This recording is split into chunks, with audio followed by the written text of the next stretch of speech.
I'm Hannah Kincaid, and I'm the Natural Health Editor with Mother Earth News magazine. And I'm here at the Kansas-based Mother Earth News Fair with herbalist and author Rosemary Gladstar. Hello, Rosemary. Hi, Hannah. It's so nice to have you here. Thank you. Oh, it's so great to be here. I love this fair. Yes, me too. They're so fun. Rosemary is a renowned herbalist and an author. She is the co-founder of Traditional Medicinal's Tea Blend and the founding president of the nonprofit United Plant Savers. Yeah. So United Plant Savers is a really neat organization that catches our eye. Thank you. Could you tell us a little bit about it, what your mission is and your goals? Oh, I'd love to actually, because it's been my passion working with plants for the last 20 years. United Plant Savers is 20 years old this year. Congrats. Something we're really proud of. And when it was started, which was in 1994, there was hardly any, I might even say none, practically, attention put on the status of our native plants. We were really excited to be seeing herbalism really take off. There were companies that were doing really well, and there were herb schools and classes and herb stores that were popping up all across the country, but with very little concern about where the plants were coming from.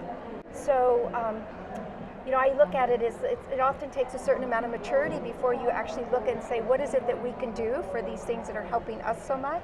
And we had reached that place in American herbalism, and we started a conversation. Really, it started as a conversation. Is there a problem? Because those of us who were working with plants had suspected that there was. And if there is a problem, what can we do about it? And that's how UPS was formed. Call it the Herbalist UPS, we'll plant anywhere. And we had to first of all identify what the problem was, if there were plants that we needed to be concerned with. And so it was a small group of really dedicated people who came together, and many of those people actually are still involved in the organization. And we started identifying plants that were native plants who were at risk, that had a huge following, that were being used in the industry, many of them coming from wildcrafted sources. And so we turned the attention from using wildcrafted native medicinals to using organically cultivated. That was really our biggest message. It was to try to support not only these endangered plants, but also another endangered species, the American farmer, and to get people to start to grow these plants. So, I think that we've been very successful on many levels. Like the herb industry itself has really grown in consciousness. There was a tremendous amount of support and help from within the industry, because many of those small companies that had mushroomed and became large companies were started by herbalists who were impassioned by plants. That's why they did it. And so we were very successful. And also within the herbal community, there was a tremendous amount of support. I mean, it's a little hard to not support a message that says we want to be thoughtful of these plants that are blessing us with good health and radiance, So I think we've been very successful within the community as far as getting pharmaceutical companies and companies that use plants, like I would say some of the large companies that are making plant products now that aren't doing it because they love plants, but because it's a money-making thing. We're not having such good results within that segment, but within the herbal community and the herbal industry, that message was carried forth in a really good way. So medicinal plant conservation is a really big topic in the herbal community these days. Yeah, I've been seeing it pop up more and more, and really get more attention, which is fantastic. Yeah. And also worldwide, like American Herbalism helped to create a model for medicinal plant conservation worldwide. Oh, wow. So we get many other countries writing to us asking if they can be a part. And we always say to them, we'll be happy to help you provide a model, but we want to keep our focus on our native plants, both North America being Canada and the United States, because we're a small nonprofit. So in order to be successful, we felt like we had to be focused.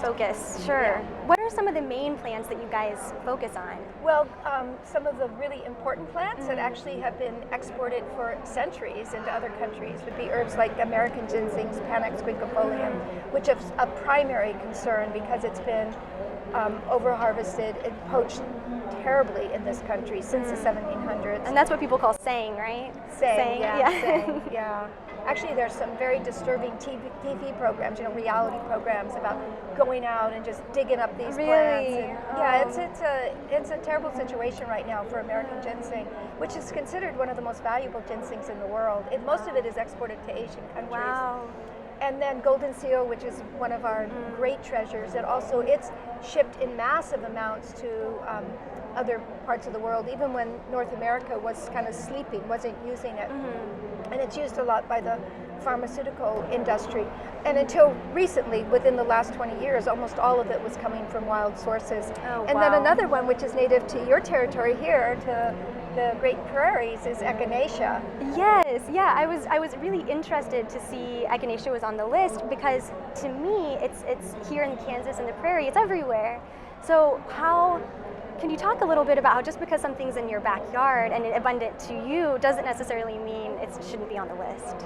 Right, absolutely. Like another great example is trillium, which you find in the woodlands and throughout the more temperate area. So you'll see it in the Pacific Northwest. You'll see it all throughout like the upper states and then through the northeast part of the states. And when you see it, you often see it in great abundance, and it's obviously absolutely on the list. So why a plant is selected, it has to do a lot with habitat, reproductive abilities. So if its ability to reproduce freely, which Echinacea does, but it has very limited habitat. It's very specific to prairies. Okay. The prairies are our most endangered ecosystem in the North American continent, which many people aren't aware of, and that's due to monoculture. It's due to Oh yeah. Yeah. So we see a lot of it. Actually, we see very little of it really in comparison to the massive amounts it used to grow. Oh, can you imagine how beautiful it would have been to see fields and fields? Yeah, and when you see prairie that's been protected and prairie that's been reestablished, you really begin to get an idea of really what you mean when you say there was an abundance. And then the other factor that moves a plant into the at-risk list is its demand. So Echinacea, for all for two of those reasons, it reproduces rapidly. So for that purpose, for that particular reason, it's not on the list. But limited habitat and also huge demand. So it seems like every health store I go into, if you see tinctures in there, an immune boosting Echinacea tincture is on the list. Well, and it should be. I mean, it's actually fairly effective, and it works for most people who use it. I called Echinacea the great diplomat because when the research and studies started to come out about Echinacea being an immuno-enhancing herb and really helping to fight off colds and flus, it was like the American public was ready. And so it sort of was it was the crossover. It was the plant that it was beautiful. Many people grew it. They knew it because it was native. And they weren't so hesitant to use it, and it worked. But the thing about it is that huge tonnage amounts were being shipped to European countries all through the 70s and the 80s and 90s when the American public wasn't using it. So already, before we started using it, it was already in demise. The primary reason being habitat destruction, but the secondary reason was demand. Wow. And is it Echinacea purpurea? Or is it all of them? Yeah, such a really great question. So it's a big family. It has, and it's part of a very large family, the composite family. And many of the composites are medicinal. So with Echinaceas, the primary ones that are used because of their availability is purpurea and angustifolia. And both of them actually, I feel, every herbalist has their own opinion. We're a strongly opinionated profession, I might add. I always say all herbalists I know are great characters and very strongly opinionated.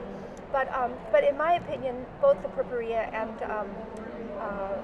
angustifolia are very similar in action. And I usually use the purpurea because it's much more available, grows much easier, and is quicker to harvest. So, but there's many different Echinaceas that were used. We don't recommend using them anymore unless they come from cultivated sources because they really are at risk. Many of them are on the not only UPS, the United Plant Savers at-risk list, but also state endangered. Wow, that is so good to know. I know. For instance, in the New England states, you usually don't think of Echinacea as a New England plant, but it did grow in all of the New England states, and you don't really find it there at all unless people cultivate it. Okay. And I have had good luck with mountain rose herbs for sourcing some organically grown good herbs. Are there any other companies that you'd recommend? Well, I mean, today we do actually have, as I said, the herb industry has changed, and partly because there's a deep passion and love for the plants, and also because of the work of United Plant Savers. And so there are many companies now who put a great emphasis on locally sourced. I just want to put this plug out. We do see still in most catalogs that most plants and companies, most plants are being grown in other countries, and the companies have done really great projects in those countries. Like a lot of times they put in wells and they do wonderful projects to help local people. But it's amazing to me that many of those plants can be grown here successfully and actually are native here, or if you take a weedy species that they grow abundantly. And I think it's the next shift in the herb industry. We really do need to see the support of our own, farmers that are suffering, providing jobs for local people. Absolutely, and saving, like you said, another endangered species, which is the American farmer. Yes, exactly. And also just ecologically, it makes so much more sense to buy plants that are grown in the USA, like buying clothing grown in the USA and manufactured. It's another step for the herb industry. I think we're lagging in that, but I think that the awareness is beginning to happen. I agree. So. One thing I saw on your website is that you guys promote the buildings of sanctuaries and backyards and existing gardens, and I think that that's something that could really resonate with our readers. So many of them have discovered or are discovering their green thumbs, and they're tuned in to the organic growing idea. And what could they do if they wanted to turn their backyard into a sanctuary? Well, the sanctuary program, it's called the Sanctuary Network program that United Plant Savers does, is actually my favorite. It's really my favorite project. And the word sanctuary, by the way, means sacred. It means sacred land. And we oftentimes think of sanctuaries as something that organizations do, like a nonprofit or our local towns or whatever, where they preserve and protect land and create sanctuary. But really, we need everybody to look at their backyard, whether it's a city backyard. I would say ideally, if it's a city backyard, a town yard, or whether you have a big farm or have hundreds of acres, to really look at that land as sacred and to restore vitality to the land. And so sanctuary is one way that we can do that. It's very empowering to look at your little town lot, your backyard lot. And one of the things that Mother Earth News does is it says, plant your vegetables in that town lot. Grow a garden, the victory gardens of the Warfare. We can do that same thing. And we can do them now, and it creates such great help. And we can do the very same thing to the land in creating sanctuary, where we actually provide a space in our yard that's wild. So we invite, we plant local native species. And some of those plants are medicinal, some are just, they're medicinal in ways that we don't understand, like they restore vitality to the soil, they invite the bees and the butterflies and the birds to stop over, because native things look for native things, and wild things look for wild things. And also on so many levels, that the land starts to be revitalized, the local insects, the native pollinators start to come back, even in these small gardens. So we have over 6,000 acres now that's in sanctuary preserve, that are our members that have taken anywhere from just, again, a city lot, a town lot, to large acreage. Like I have a 500-acre botanical wilderness that I live on, so that's another example. So it stretches in this whole way, but it's not like you have to dig up your whole front yard, because you're gonna make your neighbors a little nervous, which I always think is a good thing, make your neighbors nervous. And then just plant some of the native species. It's a fun project. If you have children, you can involve your children in, going to the native plant societies. If you have any interest, which I think everybody should have, in self-care, you could look and see what plants were native that the local people and the native people use. And it not only, as I said, it creates healing on very deep levels. It not only makes medicine in your kitchen, but you're starting to wake up your land. Yes. In much the way that the native peoples of this land did. They viewed this land as sacred and holy. And because of that, they were very good stewards. They caretake this land in a very magnificent manner that we have a lot to learn from. And this is a simple step in doing that. It is. Yeah, and it's fun. It gives you kind of a history of your local area. What grows here. It gets you in touch. Yeah. I do want to just add that when you said that, it is fun, and I think so much of the change that we're called to make today, it's so heavy on people. They look around and they think, how am I going to make a difference? And to me, making differences can be fun. It's not always fun, but this is one way that you start to see change, and that change is on the property, on you, on your family. and it's delightful. You know, there's nothing bad about it. No, and it gets your neighbors curious Yeah. and looking. It starts conversation. If you plant, say if I was to plant Echinacea in my Kansas backyard and have it be a sanctuary, can I harvest that Echinacea to use as medicine, or would I need to leave it alone to just do its native thing? Well, I think it's as a sanctuary. Oh no, the sanctuaries are up to you. You're the caretaker, and you can do anything you want on your sanctuary. And really, I think the whole idea is that we plant our medicine to use it, so that way we take the stress off of the wild sources. That's really the goal. Okay. And I do want to emphasize that wildcrafting is one of the great arts of herbalism. So we're not trying to put a moratorium on wildcrafting. It's just not wildcrafting things that are sensitive to their environment. Sure. Yeah. So we have a whole collection of what we call weedy species that don't fit that criteria that we mentioned earlier. They reproduce rapidly. They, by their very name, they're weedy. They grow everywhere. They travel with people. They're our everyday medicines. And those plants we want to continue to wildcraft in. You know, it helps the other plants grow when we weed those plants. So, what are some examples of those plants? Some of our favorite ones, of course, are dandelion, burdock, milk thistle, nettle, chickweed, cleavers. You know, most of our everyday medicines, so safe, effective, available medicines, our native pharmacy are the weedy species. And those at-risk plants, those more sensitive plants, were the plants that were, and this is a very general statement, it's not true across the board, but it's mostly true. Most of those plants were for those occasional illnesses that came up. So with golden seal, we weren't meant to use that every day. It was a sensitive woodland plant, and it's a strong medicine. It's drug-like in its action. So what ended up happening is because people don't take care of their everyday woes and illnesses, we don't emphasize prevention. So what happens is people are always dealing with health when it becomes chronic or acute. And so then you have to go, not only either you run to the drugstore, shame, or you run to the herb store to find stronger medicine. Hard-hitting things. Yeah, when really to me the idea is these plants were meant to be used every day in our lives. It's a way of being, it's a way of living. You know, it's like gardening. It's like, you know, you go out and you pick a little dandelion, a little burdock, a little nettle, you steam your nettle, you know. Yeah, really incorporate it into your everyday. Absolutely. You know, that's the power truly of herbalism. Yeah, I was recently reading Jesse Wolf's book, 21st Century Herbalist, and you did an interview with him that was in it that's just wonderful. He's magical. Yeah. And there was a quote in it from you that I absolutely love. I'm going to read it to you. And I get the sense that it's at the underlying message kind of behind all that you do. And what you said is, when we love something, we fight for it.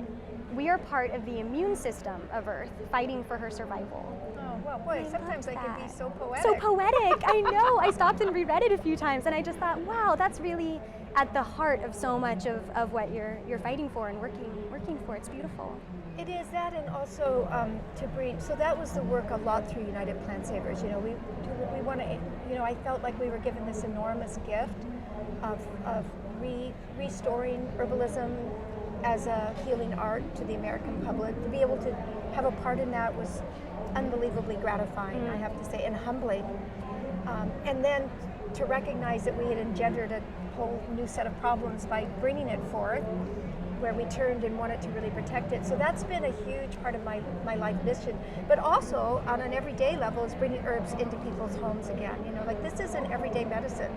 This is an everyday way of living, you know, and the fact that we became so isolated from our herbal roots for the only time in history, or as I always pointed out, it happened 2 times in history. One during the Middle Ages when they burned people at the stake for using plants, and then in the 1940s till around the 1960s. So it wasn't a really long stretch of time when plants went underground during the great age of chemicals. You know, and the chemicals were reported to cure. They were going to take care of everything for us.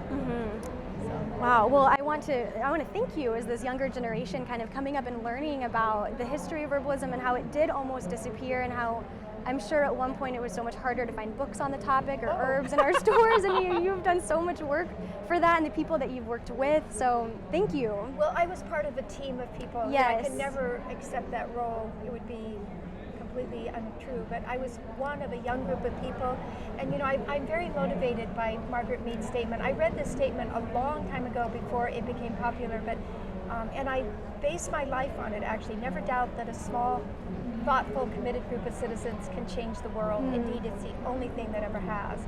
And really, I look back at that time, looking back at the late 1960s and early 70s, when really you could find very few books, hardly any herb stores. I mean, maybe one on the Pacific Coast and one on the East Coast in big cities.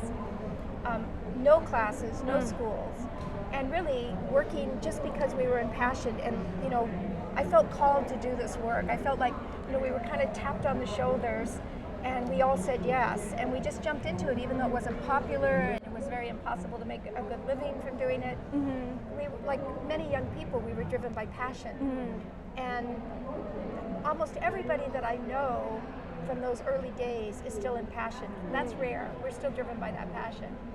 So, yeah, never doubt. I think when you do have a dream, never doubt that you can make a difference. And especially if it's not popular, if it's if it's something important, let that drive you. I love that. It's such a good example of following your heart first, and then having all these wonderful things kind of come after. Rather than guiding your motivations on money or what trends say or stock markets say. Like so many business people, it's more like, what do I love? Where do I see the world? Well, you get true success. I mean, every spiritual master and self-help guru and all the messages through the ages always say that true wealth really comes from happiness. And there's just no doubt.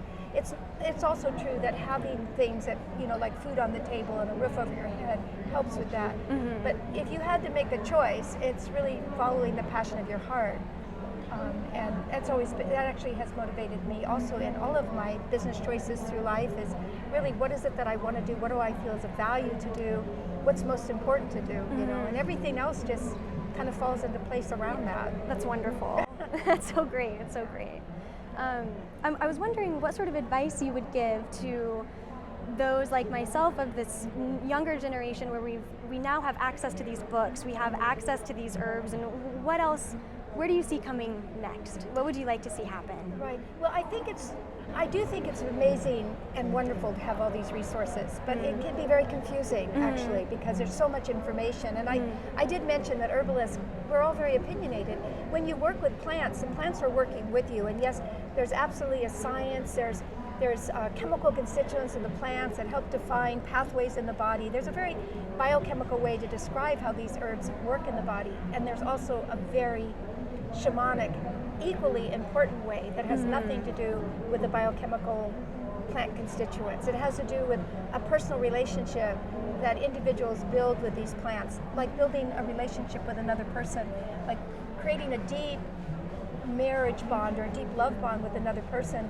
And they're composed of all of these amazing chemical constituents, biochemical actions in their bodies, but that really does not define your relationship and how you interact together. And it's that very same way with plants. So really true healing becomes, deep healing happens when people interact with those plants on an individual level. So all of this is to say, in a very wordy way, that today I think too many people are learning plants from their head and not being trained to listen to them from their heart. So you learn plant medicine best by a lot of research and study, and then by closing those books and going directly to the plants. And if you had to choose one or the other, which we don't have to, we get to do both. We do. But if you had to choose one or the other, I would say find, if you can, they're rare and hard to find, but find an old shaman healer who's willing to work with you.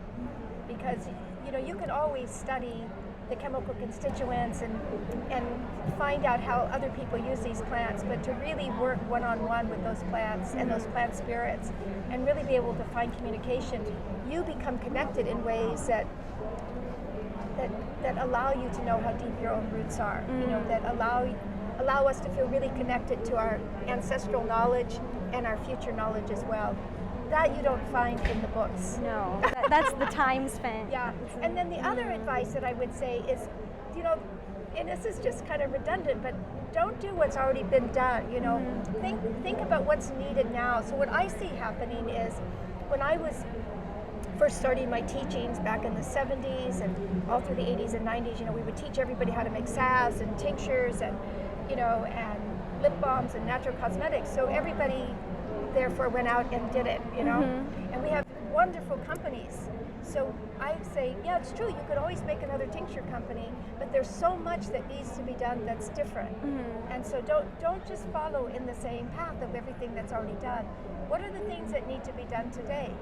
You know, what are the ways that we can impact today that are different than what is already out there? So what happens when there's not a path with a really well-rutted roots that all the wheels go down, you tend to make your own path. And today, that path has been so defined that oftentimes people get in it and go that way. And it's like, oh my goodness, no, that path is well worn to something new.